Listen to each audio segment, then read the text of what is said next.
Vi vil så vise, hvordan man kan bestemme konstanten k her i ti. Og vi har valgt at bruge det her eksempel, f af x er lige med 3x i n plus 1. Ja, og så først så skal man egentlig bestemme stamfunktionen, som vi har gjort hernede. Yes. Der kan man se, at den bliver til 3x i tredje plus 1 plus x. Ja, vi kan lige skrive det for jer. Ja, den vil jo faktisk ende med at hedde x i tredje plus x plus k. Plus x plus k. Ja, fordi vi har har lige med musen. Ja, fordi vi har Vi har brugt regnereglerne. ja her, og så plusser vi dem sammen. Så den kommer til at se sådan her ud.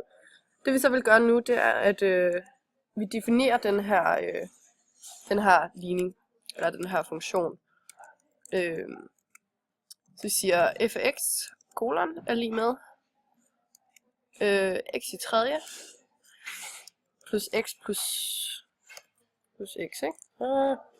Plus x plus k. Og så vil vi så isolere k. Jamen, så var jeg på 2. Og vi definerer den først. Nu har vi defineret den. Ja, det er så fint.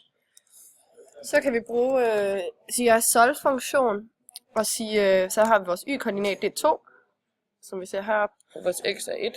Ja, så vi siger f af 1, og så bare plus k. Og så komma k, fordi det er det, vi skal bestemme. Ja. Så k er 0 i den her stamfunktion, så det kan man jo skrive på i stedet for. Yes. Ja, det nytter ikke noget, for så kommer funktionen egentlig bare til at hedde x i tredje plus x. Så sådan kan du nemt og hurtigt finde k i 10. I 10.